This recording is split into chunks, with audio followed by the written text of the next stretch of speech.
Students, कल हमने पढ़ा था सुभाष चंद्र बोस एवं आज़ाद हिंद फौज। आज़ाद हिंद फौज के सैनिकों पर दिल्ली के लाल किले में मुकदमा चलाया गया। पूरी देश की जनता ने उन्हें बहुत सम्मान दिया गया। जब ब्रिटिश सेना के भारतीय सैनिकों ने आज़ाद हिंद फौज के सैनिकों का सम्मान देखा तो उनमें भी राष्ट्रभक्ति की भावना को बढ़ावा मिला और उसी का एक परिणाम था साई नौसेना के भारतीय नौसैनिकों का विद्रोह। अंग्रेज भारत में या कहे विश्व पर शासन करते थे अपनी सेना के बदौलत, और अंग्रेजों की नौसेना दुनिया में सबसे अच्छी नौसेना थी, सबसे मजबूत नौसेना थी, जो अजय नौसेना के नाम से जानी जाती है। और उन्होंने अपनी नौसेना के बल पर ही पूरे विश्व पर शासन किया। आज हम चर्चा करेंगे कि अंग्रेजों के अधीन जो भारतीय नौसेना थी उसके बारे में। अंग्रेजों की नौसेना में जो भारतीय सैनिक थे उन्होंने 18 फरवरी 1946 को विद्रोह कर दिया। इसके बारे में सुनेंगे। अंग्रेजों की साई नौसेना में जो एनएस तलवार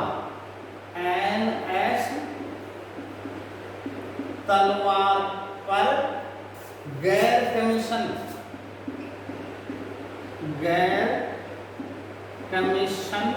अधिकारी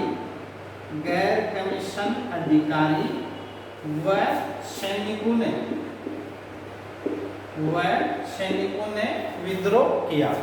एक प्रश्न तो ये बनता है, साई नौसेना का विद्रोह कब हुआ? 18 फरवरी 1946। इसमें कौन शामिल थे?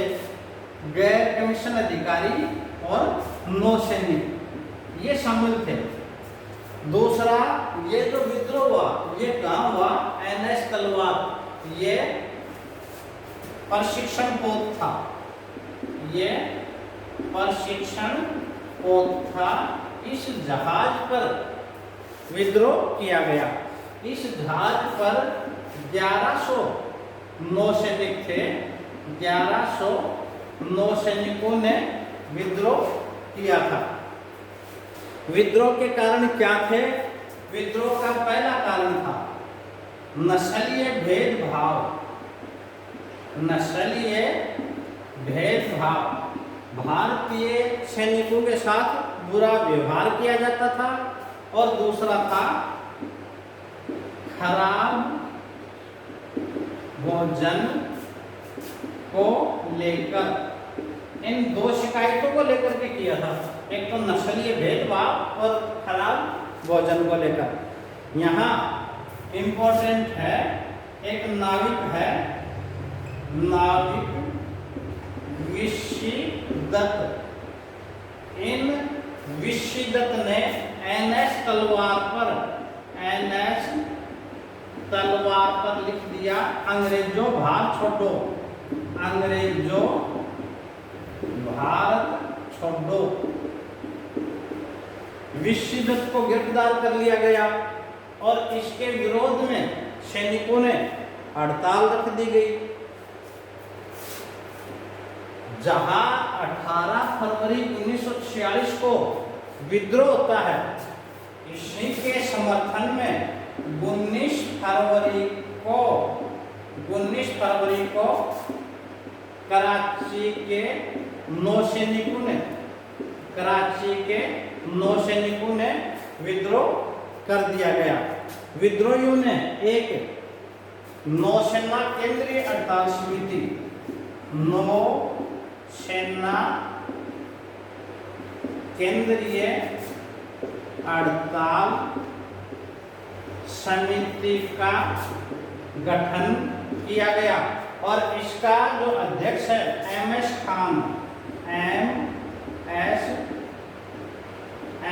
खान को बुलाया गया। भारतीय जनता ने इन नौसैनिकों की हड़ताल को पूरा समर्थन दिया गया और 20 लाख मजदूरों ने सैनिकों के समर्थन में 22 फरवरी 1946 को मुंबई में हड़ताल रखी। अब देखो 20 लाख एक बहुत बड़ी ऐतिहासिक हड़ताल थी। अच्छा, इसमें कांग्रेस का जो झंडा है तिरंगा, कांग्रेस का झंडा तिरंगा, और जो मुस्लिम लीग है, मुस्लिम लीग का झंडा हरा व कम्युनिस्ट का झंडा लाल रंग का। इस 20 लाख मजदूरों की हड़ताल में साथ चल रहे थे। भूतपूर्व हड़ताल थी। ब्रिटिश सरकार ने इस विद्रोह को दबाने के लिए एडमिरल गोलफ्रेड को बुला लिया गया। एडमिरल गोलफ्रेड को बुला लिया गया। अब भारतीय शाही नौसेना के सैनिक और ब्रिटिश शाही नौसेना आमने सामने थी, युद्ध की स्थिति आ गई थी। और इसी समय वेरी इंपॉर्टेंट है, सरदार वल्लभ भाई पटेल व मोहम्मद अली जिन्ना के प्रयासों से सैनिकों ने 24 फरवरी 1946 को आत्मसमर्पण कर दिया। और भारतीय सैनिक कह रहे थे, हम ब्रिटेन के सामने आत्मसमर्पण नहीं कर रहे, बल्कि हम भारत के सामने ही आत्मसमर्पण कर रहे थे। ये था हमारा शाही नौसेना के सैनिकों का विद्रोह। इसमें प्रश्न देखो कौन से आ सकते हैं। सबसे पहले शाही नौसेना के भारतीय सैनिकों ने विद्रोह कब किया? 18 फरवरी 1946। किस जहाज पर किया? NS तलवार। कौन थे? गैर कमीशन व नौसैनिक अधिकारी। आगे NS तलवार पर किसने लिखा? अंग्रेजों भारत छोड़ो। तो ये नाटक था वीसी दत्त। आगे केंद्रीय हड़ताल समिति, नौसेना केंद्रीय हड़ताल समिति का गठन किसके नेतृत्व में किया? MS खान। मुंबई में कितने मजदूरों ने हड़ताल की? 20 लाख मजदूरों ने। इस विद्रोह को दबाने के लिए ब्रिटिश सरकार ने किस एडमिरल के नेतृत्व में सेना भेजी? गोलफ्रेड। और सबसे इम्पोर्टेंट, किनके कहने पर क्रांतिकारियों ने या भारतीय नौसैनिकों ने आत्मसमर्पण किया? सरदार पटेल व मोहम्मद अली जिन्ना। खूब इम्पोर्टेंट है। 2 ही प्रश्न करने हो तो एक तो 18 फरवरी 1946, एक ये NS तलवार और एक ये है सरदार पटेल व जिन्ना। ये प्रश्न इम्पोर्टेंट है, इनको अच्छी तरह से कर लोगे। शाही नौसेना के विद्रोह ने सेना की स्वामी भक्ति जो अंग्रेजों के प्रति थी, अब वो नहीं रही। अब ब्रिटिश सरकार ने भारत को आज़ाद करने का निर्णय लिया और ब्रिटेन के प्रधानमंत्री एटली ने, उस समय मजदूर पार्टी का था, एटली ने कैबिनेट मिशन मार्च 1946 में भारत भेजा। यहाँ सुने, इस कैबिनेट मिशन का गठन फरवरी में हो गया था। शाही नौसेना ने विद्रोह करते ही तुरंत इसकी कैबिनेट मिशन की घोषणा कर दी थी। एक तो इसको कैबिनेट मिशन क्यों करते हैं? क्योंकि ये 3 सदस्य मिशन था और तीनों के तीनों ही ब्रिटेन सम्राट, ब्रिटेन के मंत्रिमंडल में कैबिनेट मंत्री थे, तो इसलिए इसको कैबिनेट मिशन कहते हैं। और ये मार्च 1946 में भारत आया। एक इम्पोर्टेंट है, इसका अध्यक्ष पैट्रिक लॉरेंस इसका अध्यक्ष था और पैट्रिक लॉरेंस भारत सचिव के पद पर कार्यरत थे। स्टेफोर्ड क्रिप्स जो मार्च 1942 में क्रिप्स मिशन में आए थे, वही स्टेफोर्ड क्रिप्स है। ये व्यापार बोर्ड के अध्यक्ष थे। तीसरे थे एवी अलेक्जेंडर, ये नौसेना के प्रमुख थे। इस तरह से 3 सदस्यीय कैबिनेट मिशन भारत आया और इस कैबिनेट मिशन का उद्देश्य क्या था? उद्देश्य देखें, इसका पहला उद्देश्य था एक तो संविधान का निर्माण, संविधान का निर्माण हेतु, संविधान के निर्माण हेतु योजना बनाना और इसी में आ जाएगा संविधान सभा का गठन। संविधान सभा का गठन के लिए नियम या प्रावधान। तो पहला मुख्य था भारत का संविधान बनाने के लिए संविधान निर्मात्री सभा का गठन। सबसे मुख्य इसका यह था।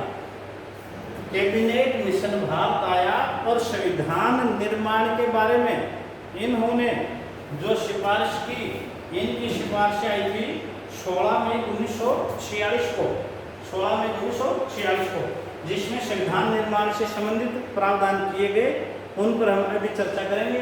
दूसरा एक इसका था अंतरिम सरकार, अंतरिम सरकार का गठन। जब तक देश आजाद नहीं होता तब तक शासन व्यवस्था चलाए रखने के लिए अंतरिम सरकार का गठन। इन 2 कार्यों के लिए यहाँ आया था कैबिनेट मिशन। देखो ये कैबिनेट मिशन के हो गए उद्देश्य।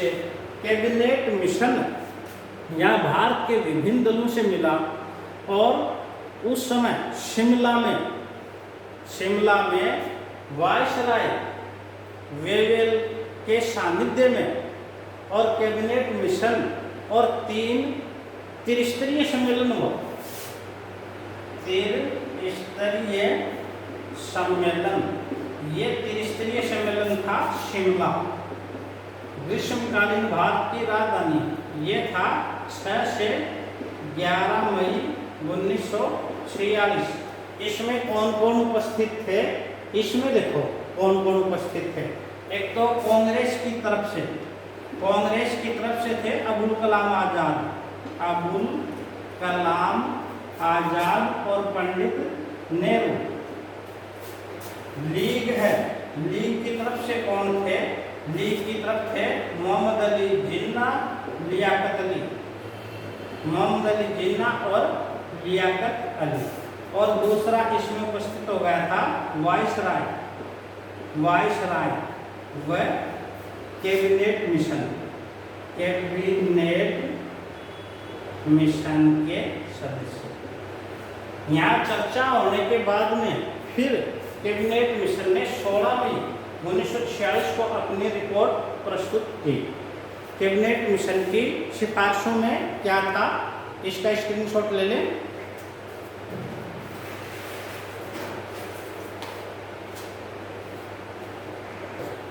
कैबिनेट मिशन की सिफारिशें देखो। सबसे पहले मुस्लिम लीग की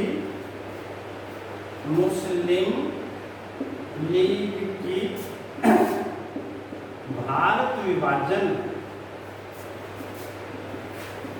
या पाकिस्तान की मांग अस्वीकार। सबसे बड़ी जो कैबिनेट मिशन की थी, ये जो त्रिस्तरीय सम्मेलन था शिमला में, मुस्लिम लीग और जिन्ना ने यह कहा पाकिस्तान बनाया जाए, परंतु स्पष्ट कैबिनेट मिशन ने मुस्लिम लीग की पाकिस्तान की मांग को अस्वीकार कर दिया, भारत के विभाजन को रद्द कर दिया। दूसरा था भारतीय संघ की स्थापना। भारतीय संघ की स्थापना। ब्रिटिश प्रांत, केंद्र शासित प्रदेश और देशी रियासतों को मिलकर के एक भारतीय संघ का निर्माण होना था। इस जो भारतीय जो संघ है, भारतीय संघ, इस में केंद्र सरकार है, उसके पास रक्षा, विदेशी मामले, रक्षा, विदेशी मामले, सूचना एवं अल्पसंख्यक, ये मुद्दे केंद्र सरकार के पास थे। अन्य विषय व अवशिष्ट शक्तियां ये प्रांतों के पास रहनी थी। अब वर्तमान में हमारे संविधान में अवशिष्ट शक्तियां केंद्र के पास हैं, जबकि कैबिनेट मिशन में ये प्रांतों के पास रखी गई थी। तीसरा, प्रांतों का वर्गीकरण। प्रांतों का वर्गीकरण, कैबिनेट मिशन ने प्रांतों को 3 भागों में बांटा था, जो गलत विभाजन था। ये मुस्लिम लीग को खुश करने वाला था। प्रांतों को 3 समूह में, पहला समूह क। समूह क में 6 प्रांत थे, 6 प्रांत, और यहाँ कौन अधिक थे? हिंदू अधिक थे। इसको बनाया गया समूह फर्स्ट में। 6 प्रांत कौन कौन से थे जहाँ हिंदू अधिक थे?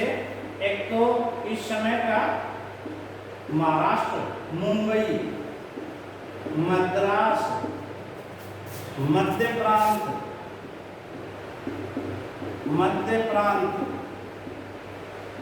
संयुक्त प्रांत, बिहार व उड़ीसा।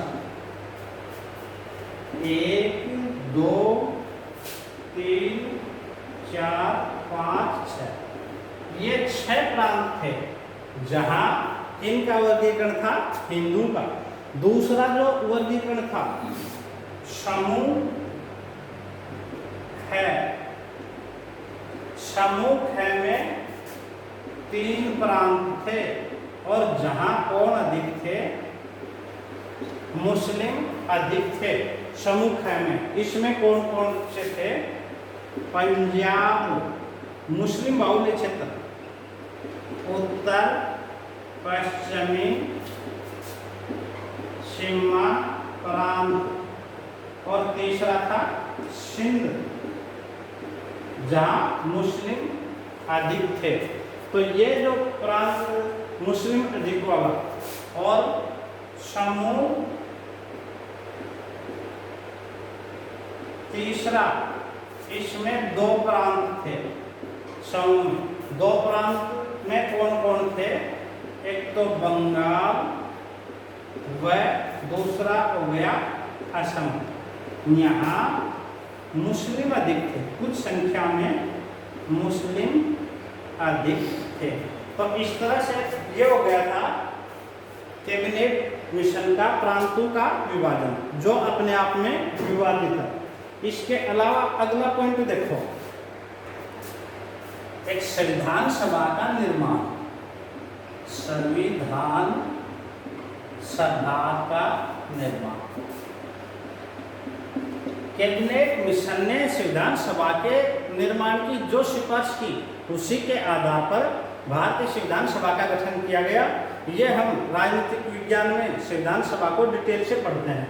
यहाँ इसको थोड़ी सी हम चर्चा करते हैं कि कैबिनेट मिशन के तहत 389 सदस्य संविधान सभा के लिए चुने जाने थे। कितने सदस्य हो गए?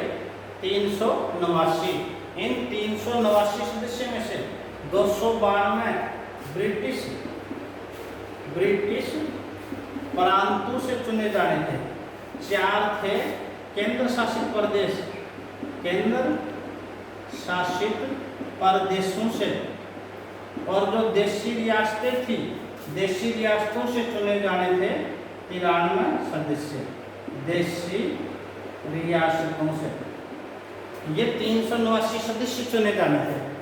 10 लाख की जनसंख्या पर, 10 लाख की जनसंख्या पर एक सदस्य चुना जाना था, और इन सदस्यों का चुनाव अप्रत्यक्ष रूप से कराया जाना था। और इसी संविधान सभा के लिए जो कैबिनेट मिशन ने सिफारिश रखी थी, उसी के आधार पर संविधान सभा के चुनाव हुए। कांग्रेस ने संविधान सभा से संबंधित जो प्रावधान थे उसको स्वीकार कर लिया था। अगला जो महत्वपूर्ण बिंदु है वो है अंतरिम सरकार का गठन।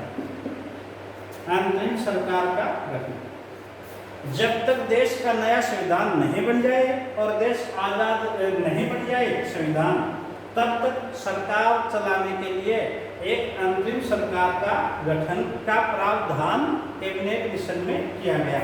इस अंतरिम सरकार में 14 सदस्य, अंतरिम सरकार में 14 सदस्य होने थे। इसमें कांग्रेस के 6, मुस्लिम लीग के 5, भारतीय ईसाई वर्ग से 1 और सिख वर्ग से 1 और पारसी वर्ग से 1। इस तरह से 14 सदस्य अंतरिम सरकार के गठन का प्रावधान किया गया। हम आगे पढ़ेंगे। 2 सितंबर 1946 को इस अंतरिम सरकार ने पंडित जवाहरलाल नेहरू के नेतृत्व में, पंडित जवाहरलाल नेहरू इसके उपाध्यक्ष थे, तब शपथ ली थी और वायसराय बेवेल ने इसको शपथ दी थी। अंतरिम सरकार के गठन का प्रावधान किया गया था। कांग्रेस ने अंतरिम सरकार के गठन के प्रावधान को नहीं स्वीकार किया था, क्योंकि इसमें मुस्लिम लीग को उसकी जनसंख्या से अधिक संख्या दी गई थी। आगे देखो, मुस्लिम लीग है, मुस्लिम लीग ने प्रारंभ में कैबिनेट मिशन की जो सिफारिश हैं उनको 6 जून 1946 को स्वीकृत कर लिया, परंतु बाद में 29 जुलाई 1946 को अपनी स्वीकृति वापस ले ली, और स्वीकृति वापस लेकर के मुस्लिम लीग और जिन्होंने 16 अगस्त 1946 को सिद्ध कार्यवाही दिवस के रूप में मनाया। ये खूब इम्पोर्टेंट है। सिद्ध कार्यवाही दिवस कब की है? 16 अगस्त 1946। काफी एग्जाम में प्रश्न पूछा गया है सिद्ध कि हमें पाकिस्तान न तो कांग्रेस देंगे न अंग्रेज देंगे, हमें प्रत्यक्ष कार्रवाई करके पाकिस्तान ले लेना है। और इसी के साथ पूरे देश में दंगे हो जाते हैं, हिंदू मुस्लिम। और एक जगह है नोवाखली, यहाँ काफी दंगे हुए, हिंदू संख्या कम थी, मुस्लिम अधिक थी, यहाँ काफी हत्याएं की गई, बलात्कार किया गया, संपत्ति को नष्ट किया गया। तो नोवाखली पूर्वी बंगाल में है, ये काफी चर्चित रहा। और यहाँ शांति की पुनर्स्थापना के लिए महात्मा गांधी जी गए थे। तो ये पूछ सकते हैं नोवाखली कहाँ है? पूर्वी बंगाल में। शांति के लिए गांधी जी गए थे। गांधी जी को काफी लोगों ने मना किया था, वहां मत जाओ, हत्या हो जाएगी, परंतु फिर भी गांधी जी शांति स्थापना के लिए गए। माउंटबेटन ने गांधी जी को वन मैन बाउंड्री लाइन इसीलिए कहा है। तो इस तरह से देश में दंगे हो जाते हैं और कैबिनेट मिशन के तहत अंतरिम सरकार का गठन होता है। अंतरिम सरकार का गठन, ये सेपरेट टॉपिक होते हैं, आप याद रखोगे। 2 सितंबर 1946 को इसके उपाध्यक्ष थे पंडित जवाहरलाल नेहरू, इसके अध्यक्ष थे वायसराय, और वायसराय ने ही इस मंत्रिमंडल को शपथ दिलाई थी। इसमें मुस्लिम लीग शामिल नहीं था।